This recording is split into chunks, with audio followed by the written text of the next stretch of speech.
Hello everyone, welcome back to Age of Nagash, which is a channel dedicated to Age of Sigmar. In this video, we're going to have a look at the generic allegiance abilities for Death and have a think if they're still going to be worth taking anymore. Okay, so we're going to start with the battle traits. So there's just one for them, and we all know there's one, Deathless Minions. So roll a dice each time you allocate a wound or mortal wound to a friendly Death unit within 6 inches of your general or another friendly Death hero. On a 6+, the wound is negated.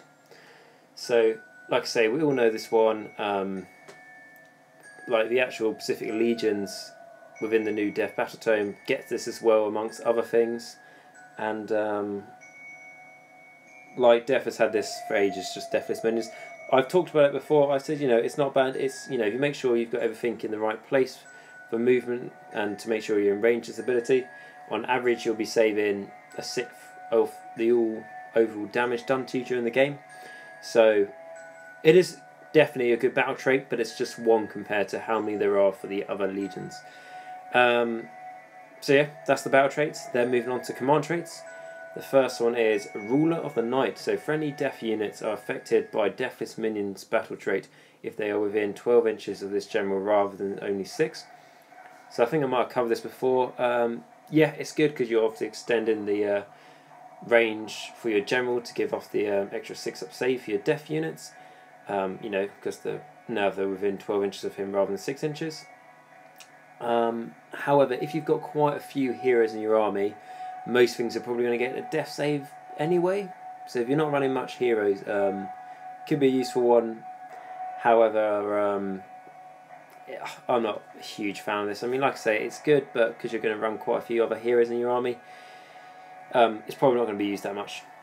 Okay, so number 2, so Predator of the Shadows. Add 1 to hit or wound rolls for a general if they are in cover. So, yeah, this could be useful. I believe it used to just be add 1 to either hit or wound rolls, but obviously in the new General's Handbook it changed. So this could be useful. Obviously, if you've got a sort of smaller sized, general, not like a big monster, because it'd be hard for them to fit in cover. So having just a vampire, who their attacks are 4 attacks, freeze and freeze, -1 rend, D3 damage. Now it would be if they're in cover, 4 attacks, 2's the hit, 2's the hit, 2's the wound, and -1 rend, D3 damage. So it could be quite useful there. Right, number 3, Death Incarnate. In your hero phase, pick an enemy unit within 3 inches of this general and roll 2 dice. If the total rolled equals or exceeds the enemy's unit's bravery, suffers D3 mortal wounds. So obviously this is situational on what type of army you're fighting. If you're fighting demon, good luck doing any damage to them via this. You might do, there's the odd chance, but you're probably not going to. Whereas if you fight against Skaven, or orcs or goblins or anything like that, or even Stormcast, there's a good chance you're doing damage to them. So yeah, I mean, this one's alright, Death Incarnate. So moving on to number 4, Master of the Black Arts. The general is a wizard who knows the Arcane Bolt and Mystic Shield spells. If this general is already a wizard, add 1 to all of their casting and unbinding rolls. So I think this is the best one so far, because it just turns something into a wizard, and if you turn something into a wizard, it just makes it that much better just to be able to do Arcane Bolt and Mystic Shield. So Master of the Black Arts, I like that one. Number 5, Red Fury. Roll a dice after this general attacks in the combat phase. On a 5+, they can immediately parley in an attack again. Any such attacks do not generate further attacks in this way. So, again, could be useful. Depends, if you're making your general like a heavy combat guy.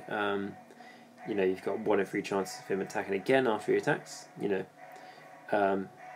So pretty good there. And then number 6, Supernatural Horror. Double the number of models that flee from enemy units if they are within 12 inches of this general in the battle shock phase. This is my personal favourite probably out of all of those, just because if you're going against high bravery armies, fair enough, this supernatural horror ability isn't going to be that good. However, if you go against low bravery armies, if you take those chances, particularly if if you're just fighting your friend and he's got, like, say, generally a destruction army, or some of the chaos armies, or even, like I say, a Stormcast army, particularly on Stormcast army, it's very elite. This supernatural horror could be very good for that, as their bravery is not the best, especially in death. There's quite a few ways to make the enemy minus bravery. So they're the command traits. I mean, they're right as a whole, but I think from what we can see from the new Legions of Nagash, just taking the generic allegiance abilities for death, it's just not worth doing anymore, unless you've obviously got Tomb Kings and stuff like that, or you run in some of the older models and things that aren't necessarily, well, if those units are not in this battle tome, you can't use them for the certain legions in the Legions of Nagash. So like I say, for those older armies like Tomb Kings and so on, you have to take this. So it's not bad. There are some good things there, but compared to the new stuff, I really don't think it compares.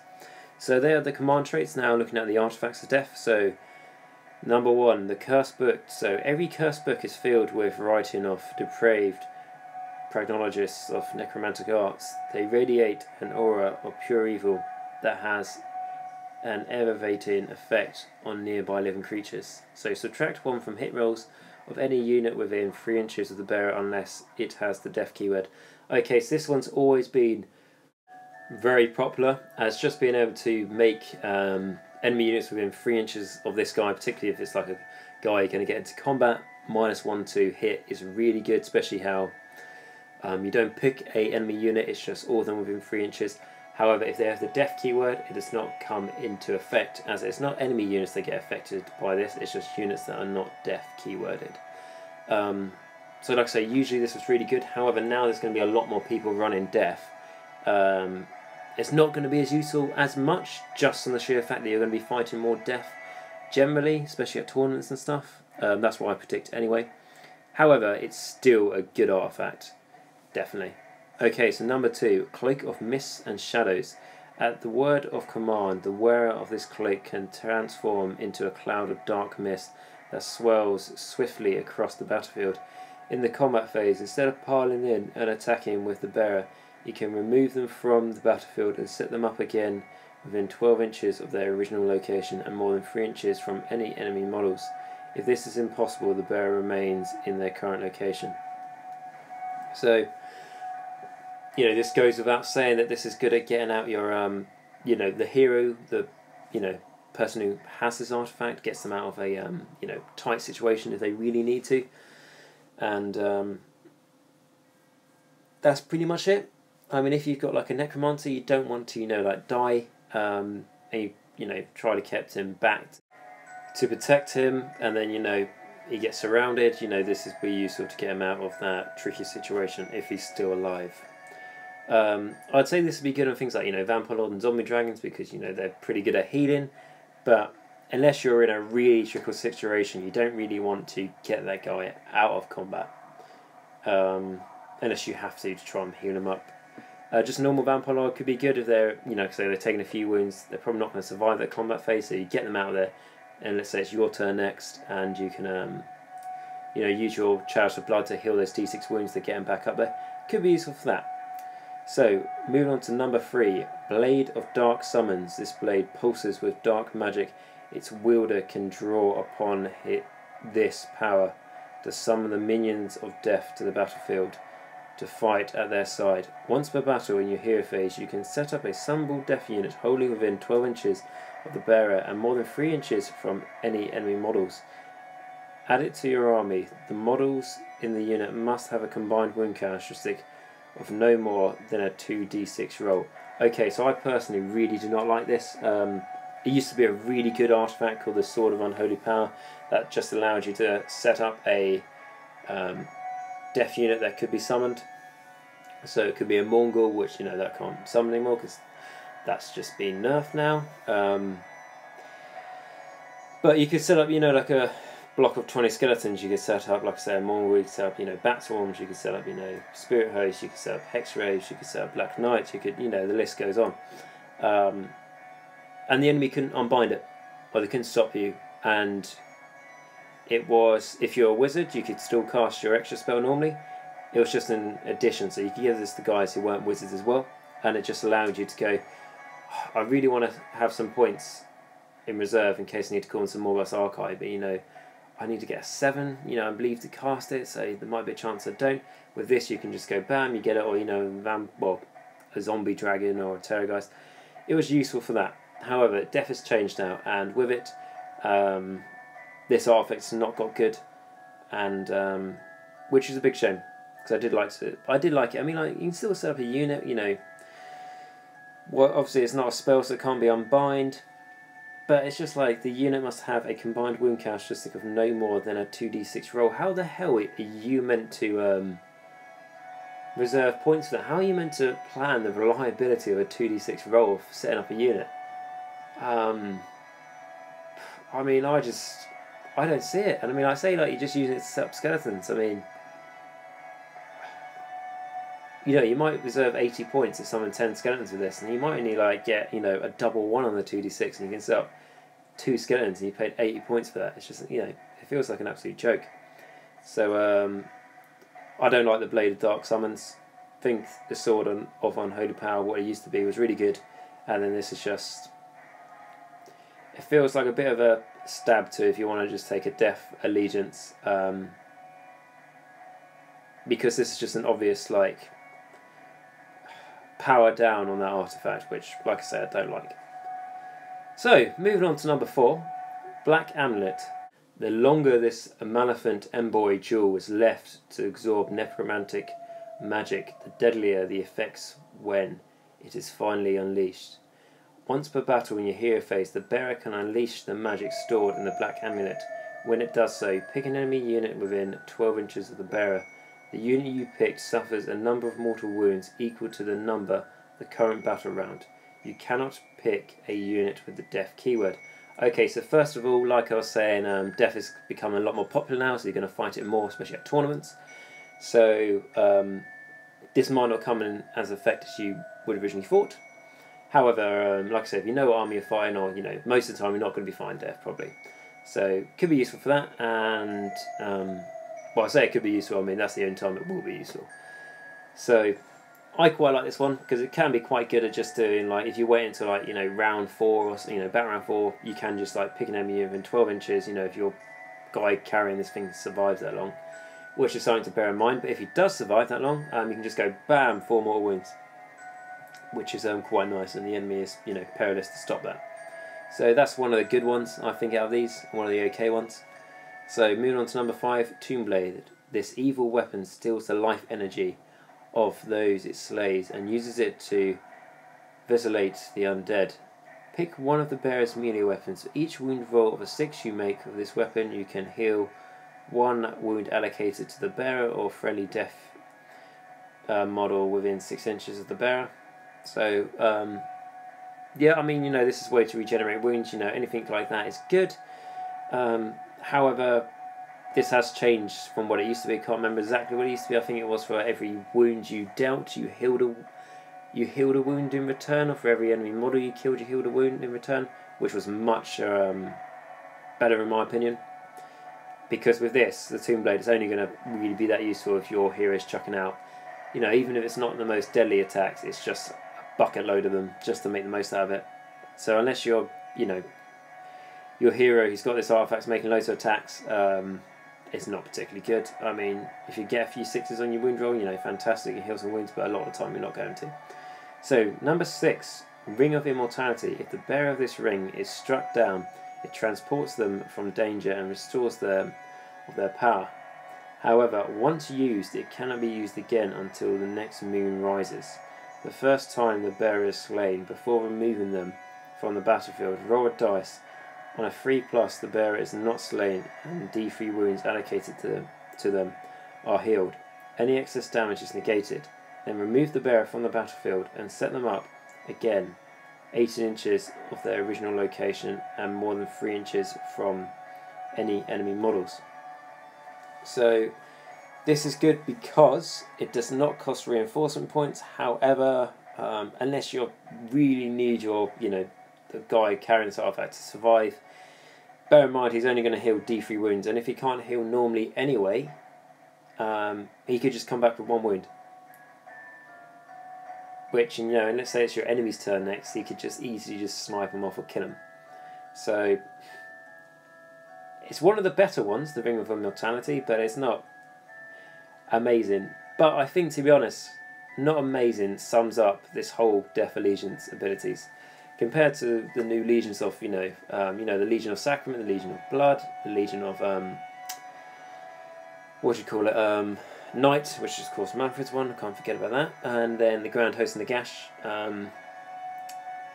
These legions abilities are just pretty lackluster, I think is the best way to describe it. They're just a bit dull, a bit boring, and not very good compared to the new stuff. Like I say, if you're running Tomb Kings and stuff, it's better than nothing. Get that straight.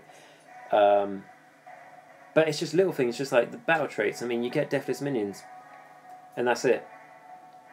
Now, when battle traits first came out, that was really good, because most things only had one type of battle trait, so that was a really good ability, ignoring those damage on 6. However, now that you get that in the Legions anyway, with a bunch of other battle traits, some of them not so good, some of them pretty damn good, it's just a lot better, and it's the same in the command traits and the same in the artifacts. It does sort of, push the question, why wouldn't you take the Legions of Nagash? Let's say you don't have a Tomb King army, and you've got all the units in the new Legions of Nagash battle tome. So, because you've got those units, you can take one of the legions, as your allegiance. Why wouldn't you? Why wouldn't you take the new stuff? Essentially, it's like with you can still do a Soul Blight, allegiance, and we'll look at that in another video, which is cool. But personally, for me, I'd rather do one of the allegiances, because it's just got all the new stuff. It's just got so much more going on for it. For me personally, anyway. And like I said, I haven't read too much into the Soul Blight stuff, so I don't want to go too deeply in saying that Soul Blight's not as good as that, because I'm not saying that because I haven't properly looked at it. However, I am saying that the generic Death Allegiance abilities are not as good as the Legions of Nagash Allegiance abilities, because they're just a bit, like I say, lackluster, a bit boring, a bit. Oh, okay, that does something. That could be useful. And like the artifacts, like 2 out of 6 of them, so you have a third of them. Don't come into it if you're fighting death, which, like I say, wasn't much of a problem, but now there's a lot more death armies. It is going to be a problem. So, to sum it up, really, is the allegiance abilities for generic death worth taking anymore? Obviously, if you're running Tomb Kings or something like that, yes, because, quite frankly, you don't have any other option. But if you've got everything you need to run, the legions, I would say no, it's not worth taking anymore. The legions abilities for death, they're not as good. However, I'd like to say that the allegiance abilities for death did serve us well in the first General's Handbook for like a solid year and a bit.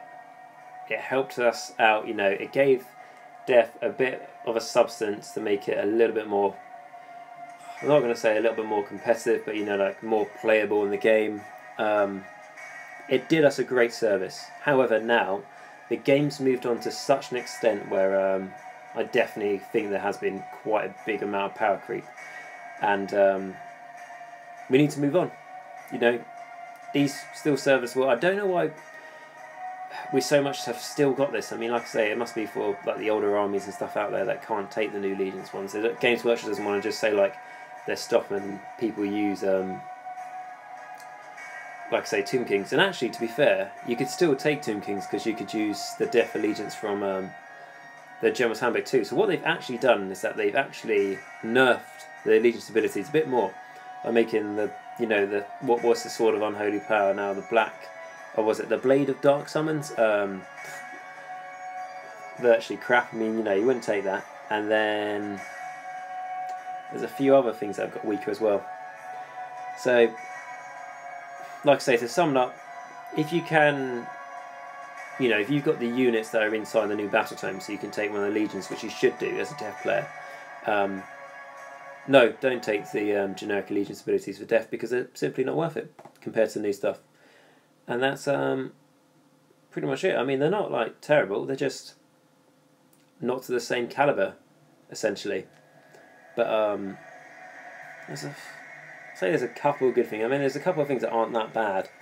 But I mean, like, okay, so the battle trace, for example, deathless minions. Okay, so you got that. And then if I was to look at, I don't know, let's just say the Grand Host of Nagash, shall we, for one of them. So we've got the Unquiet Dead ability, which you know is the graveyards.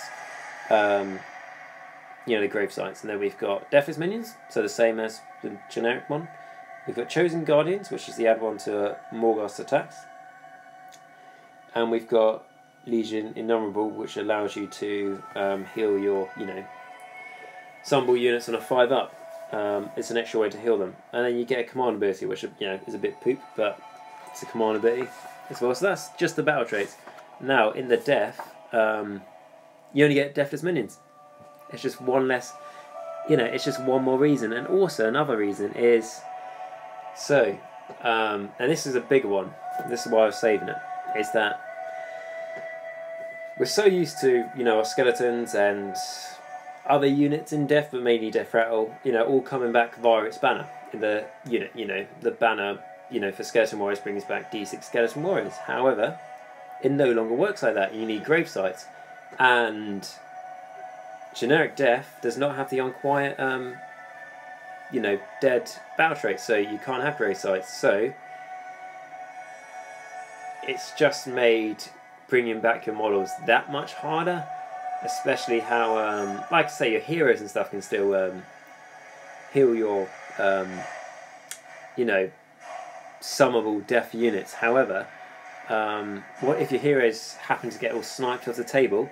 There's no way to bring back your models, whereas your grave sites, as far as I'm aware and to this date, they can't be destroyed.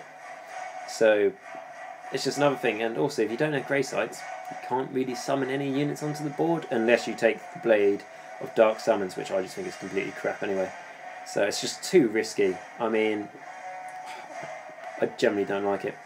So because of how much summoning's changed, and the generic Death not being able to summon via that way, I just think it's really, like I said, different caliber. It's really not as good as the new stuff. And